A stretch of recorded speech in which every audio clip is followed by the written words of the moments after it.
สวัสดีครับวันนี้เมมชาแนลนะครับก็จะพาท่านผู้ชมทุกท่านนะครับมาตามดูรถเกี่ยวนวดข้าวแล้วก็ชมบรรยากาศท้องทุ่งนาเช่นเคยนะครับคันนี้ก็เป็นของศักดิ์พัฒนาครับ KMT 240ครับนี่ครับดูรถเกี่ยวนวดข้าวกันเพลินๆนะครับนี่ครับ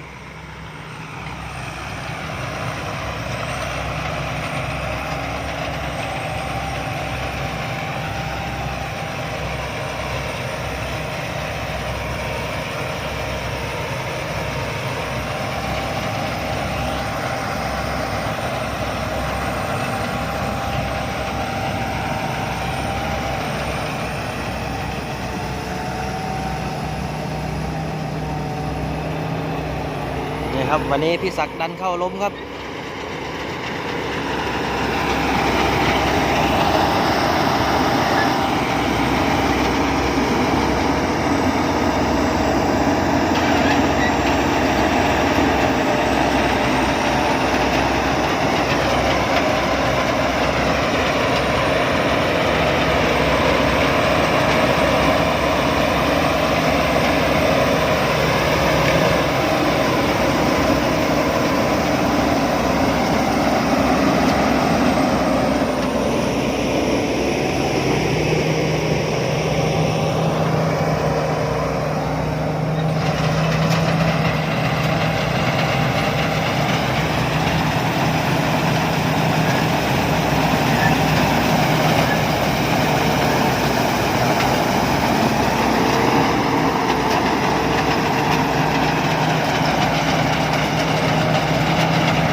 สำหรับท่านผู้ชมท่านใดนะครับที่ได้เข้ามาชมคลิปนี้นะครับอย่าลืมกดไลค์กดติดตามกดแชร์ช่องเมมชาแนลของเราด้วยครับ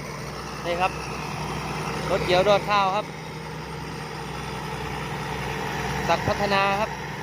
KMT 240ครับ AMT P4 ครับครับดันเข้าล้มครับวันนี้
านผู้ชมท่านใดนะครับที่ได้เข้ามาชมคลิปนี้แล้วนะครับอย่าลืมกดไลค์กดติดตามกดแชร์ให้ช่องกันเมียมชาแนลของเราด้วยนะครับสำหรับคลิปนี้ก็ขอขอบคุณมากครับ